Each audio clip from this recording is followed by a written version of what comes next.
कार्तिक पूर्वी को धमकी देकर अपने रूम में आकर चुपचाप सोफे पर बैठा हुआ था। तभी उसके पास 4 मेड्स आती हैं। वो चारों ही सिर झुकाए हुए चुपचाप खड़ी थी। उनमें से एक मेड ने सिर झुकाए हुए ही कहा, सर ब्रेकफास्ट तैयार है, नाश्ता कर लीजिए। वो अपने सिर को घुमाकर बगल में उन चारों को देखता है और बोला, तुम में से कोई एक जाओ पूर्वी के रूम में और जाकर कहो कि पूर्वी ब्रेकफास्ट के लिए तैयार होकर नीचे आए। मैं नीचे बैठकर उसका इंतज़ार करूँगा। इतना ही कहकर वो वहाँ से उठकर रूम से बाहर नीचे लिविंग रूम में चला गया। उनमें से 2 मेड्स पूर्वी के रूम में जाती हैं। पूर्वी ने दरवाज़ा अंदर से बंद कर लिया था।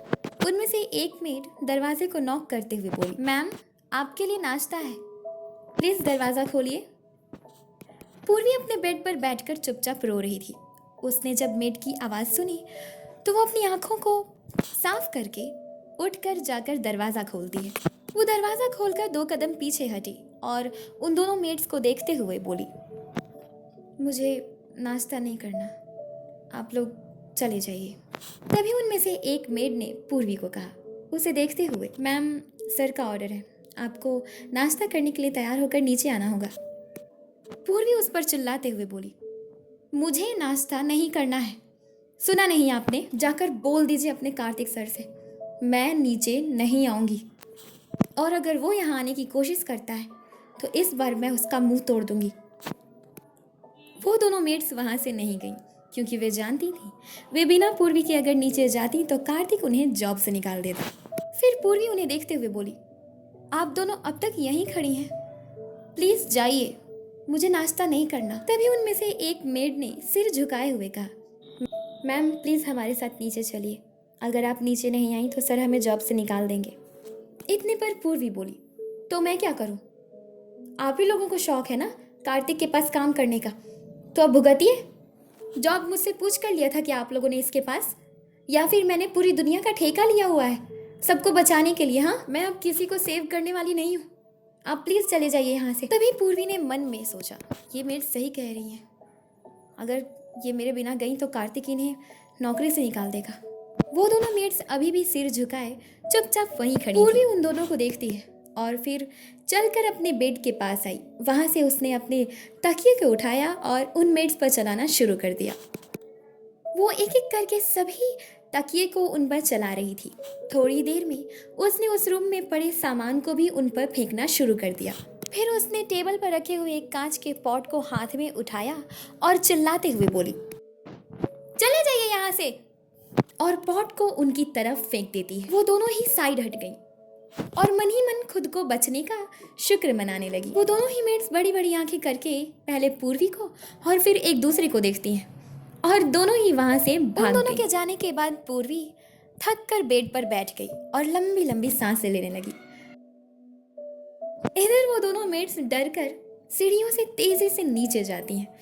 लिविंग रूम में सोफे पर बैठे हुए कार्तिक के सामने जाकर वे दोनों सिर झुकाकर खड़ी हुई। कार्तिक एक एक करके उन दोनों को देखने के बाद सीढ़ी की तरफ देखकर बोला, पूर्वी कहाँ है? उनमें से एक मेड सिर झुकाए हुए ही डरते हुए बोली, सर वो हम पूर्वी मैम को नीचे लाने के लिए नहीं मना पाए, वो हम पर चीज़ें फेंकने लगी, हमें माफ़ कर दीजिए सर। कार्तिक परेशान होकर बोला, एक काम तुम लोगों से ढंग से नहीं होता है, एक लड़की नहीं हैंडल हो रही है तुम लोगों से, वो तुम लोगों पर चीज़ें फेंक रही है तो तुम लोग डर के भाग गए। जाओ जाकर उसे वहीं नाश्ता दो, उसका ध्यान रखो, और अगर वो खाना नहीं खाती है तो उसे ज़बरदस्ती खाना खिलाओ, लेकिन भूखे पेट नहीं रहनी चाहिए वो। दूसरी मेड ने कहा, माफ़ कीजिएगा सर, लेकिन वो तो हम पे चीज़ें फेंक रही हैं और उन्होंने हम पे पॉट चला दिया था भारी सा, अगर वो हमें लग जाता तो। सर प्लीज़ हम खाना लेकर नहीं जा सकते, हमें माफ़ कीजिए। फिर कार्तिक बोला, तुम्हें अपनी जॉब प्यारी है या नहीं? चलो तुम लोगों पे दया करता हूँ, छोड़ देता हूँ तुम लोगों को, दोनों जाओ और दूसरी मेड्स को कहो कि वो उसे ब्रेकफास्ट कराएं, गो। वो दोनों ऐसा ही करती हैं। लेकिन पूर्वी के रूम में जाने वाली सभी मेड्स और सर्वेंट्स पर पूर्वी अपने रूम के सारे सामान को एक एक करके फेंकती। उसके फेंकने की वजह से किसी को चोट तो नहीं आती, पर डर सभी बैठ जाती हैं। वो सभी डरकर एक क्यूब में सिर झुकाए नीचे कार्तिक के सामने खड़ी थी। उन्हें डर था कि वे पूर्वी को ब्रेकफास्ट कराने में नाकामयाब हो गई, इसी वजह से कार्तिक उन्हें जॉब से ना निकाल दे। हालांकि कार्तिक के इरादे भी कुछ ऐसे ही थे। वो गुस्से में कुछ भी कर सकता था। वो चुपचाप सोफे पर पैर के ऊपर पैर रख के बैठा हुआ उन सभी को गुस्से से देख रहा था। फिर वो गुस्से से बोला, आज ये साबित हो गया कि तुम लोग किसी काम की नहीं हो। उन्हीं में से एक मेड ने बहुत ही हिम्मत करके डरते हुए कहा, माफ़ कीजिएगा सर, लेकिन उनके कमरे में जो जा रहा है वो उस पर सामान फेंक रही हैं। हम सब में इतना साहस नहीं कि हम वहाँ जाएं। कार्तिक उसे गुस्से से देखते हुए बोला, सामान ही फेंक रही है, गोली तो नहीं चला दिया ना तुम पे? तुम लोगों को पता है लड़कियों को ब्रेव होना चाहिए। मुझे लगा कि तुम लोग पूर्वी की तरह होगी, मगर तुम लोग तो गौतमी की तरह भी नहीं हो। खैर, सब जाओ और जाकर अपना काम करो। सभी ने मन ही मन गॉड को धन्यवाद किया कि कार्तिक ने उन्हें काम से नहीं निकाला। सभी जल्दी जल्दी वहां से खिसक जाती हैं और जाकर अपने अपने काम में वापस से लग गईं। कार्तिक वहां से उठकर मैंशन के बाहर जाता है, जहां पर बहुत सारे गार्ड्स थे। किशोरी का कजिन वहां पर वेश बदलकर आ चुका था। वो भी उन गार्ड्स के बीच हाथ में गन लिए गार्ड्स के यूनिफॉर्म में चुपचाप खड़ा था। जब कार्तिक बाहर आया तो उसने उसे देखा। कार्तिक गुस्से में था। सभी गार्ड्स को देखते हुए बोला, तुम में से 5 या 6 गार्ड्स जाओ और जाकर ऐसे लोगों को ढूंढो जो कि पैसे के लिए कोई भी जोखिम उठाने को तैयार हो। आधा घंटा है तुम लोगों के पास। इतने देर में तुम लोगों को उन लोगों को ढूंढना है, और अगर तुम लोग इतने समय में वो काम नहीं कर पाए तो तुम सबको नौकरी से निकाल दिया जाएगा। कार्तिक इतना ही कहकर वहां से मुड़कर वापस मैंशन में चला गया। सबसे पहले किशोरी का कजन सामने आया और सभी गार्ड्स को देखते हुए बोला, सर के कहे अनुसार काम नहीं करना है क्या? चलो ढूंढते हैं। सभी गार्ड्स एक दूसरे को देख रहे थे, इस आस में कि कोई और जाएगा, क्योंकि उनमें से किसी को भी अपनी नौकरी गंवाने का बिल्कुल मन नहीं था। आद्विक यानी किशोरी का कजन उस मौके का फायदा उठाते हुए बोला, आप लोग जरा सा भी चिंता मत कीजिए, मेरे पास ऐसे कुछ लोग हैं जो पैसे के लिए जोखिम उठा सकते हैं। Only trust on me. आधे घंटे से पहले ही कार्तिक सर के सामने उन लोगों को लाकर हम खड़ा कर देंगे। इस तरह हमारी नौकरी भी बच जाएगी और काम भी हो जाएगा। तो अब बताइए कि मेरे साथ कौन कौन चलेगा? उन्हीं में से 5 गार्ड्स तैयार हो गए। वो एक साथ बाहर जाते हैं। मेन गेट से बाहर आने के बाद वो सभी एक लाइन में खड़े थे। आदमी उन सभी को देखते हुए अपनी पॉकेट से मोबाइल निकालकर उसमें किशोरी का नंबर सर्च करते हुए बोला, डोंट वरी, मेरी एक बहन है, उसके कुछ दोस्त हैं, वो ऐसा काम करते हैं, मतलब उन्हें जॉब की ज़रूरत है, तो एक बार हम ट्राई करते हैं, ठीक है? मैं अपनी सिस्टर को कॉल करता हूँ। सभी उसे देखते हैं। सभी को ऐसा लग रहा था कि उनका काम आसान हुआ। साथ में मन ही मन सब खुश भी थे कि चलो अब उनकी नौकरी बच जाएगी। आद्विक किशोरी को कॉल करता है। इधर ये पांचों टेंशन में लिविंग रूम में एक साथ बैठे हुए थे, क्योंकि अब आगे जो भी होता वो आद्विक का कॉल आने के बाद होता। तभी किशोरी का मोबाइल जो सामने वाली टेबल पर रखा हुआ था वो बजता है। किशोरी ने झट से फोन को रिसीव कर लिया और स्पीकर पर रख कर बोली, हेलो, क्या हुआ, काम हुआ? आद्विक इधर उधर देखते हुए बोला, तुमने मुझे बताया था ना कि तुम्हारे कुछ दोस्तों को जॉब की ज़रूरत है, यहाँ पर उन लोगों की ज़रूरत है, तो तुम उन्हें लेकर यहाँ आ जाओ। ये बात जब उन पांचों ने सुनी तो वे बहुत खुश हुए। किशोरी चहकते हुए बोली, ओके, हम आते हैं। कहाँ? वहीं कार्तिक के मैंशन के बाहर? आद्विक बोला, तो और कहाँ? सभी गार्ड्स उसे ही देख रहे थे, इसी वजह से वो बहुत ही सतर्कता के साथ किशोरी से बातें कर रहा था, ताकि उन्हें ऐसा ना लगे कि ये पहले से ही किसी की प्लानिंग है। किशोरी फोन रख देती है और इधर ये सभी वापस मैंशन में आकर अपनी अपनी जगह पर खड़े हो जाते हैं। फोन रखने के बाद गौतमी खुशी से चहकते हुए बोली, डन, अब हमारा काम हो जाएगा। अब प्लान नंबर बी। तब किशोरी बोली, हाँ, मैंने सारे सामान मंगवा लिए हैं, चलो जल्दी से तैयार हो जाओ तुम लोग। तो पहले कौन जाएगा तैयार होने? वो सबको देखते हुए बोली। इतने पर अभिजीत बोला, पहले चल के सारे सामान को देख लेते हैं, डिसाइड कर लेते हैं कि कौन कौन किसका किसका वेस्ट पकड़ेगा, उसके बाद तैयार होंगे। सभी उसकी बात से एग्री करते हुए वहां से उठकर किशोरी के कमरे में जाते हैं। वहीं बेड पर वो सभी चीजें रखी हुई थी जो उनके काम आती, जैसे नकली बाल, कुछ कपड़े।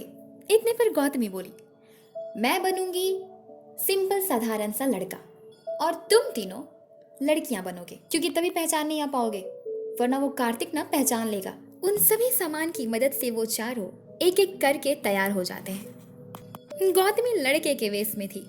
राघव और सुमित दोनों ही मेकअप करके अच्छे से तैयार हो चुके थे। उन दोनों को देखकर कोई नहीं कह सकता था कि वे लड़के हैं।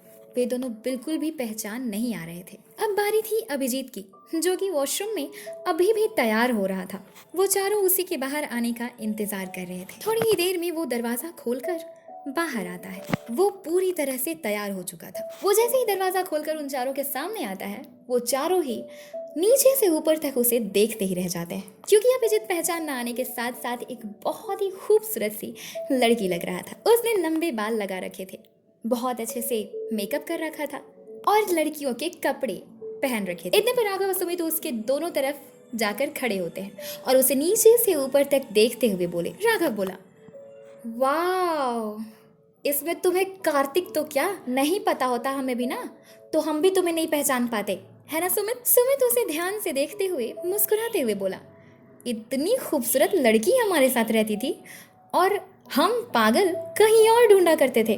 गौतमी और किशोरी अभिजीत को ही देखते हुए हंस रही थी। अभिजीत उन दोनों को अजीब तरह से देखता है। इतने पर सुमित फिर बोला, यार अभिजीत, तू लड़का क्यों है?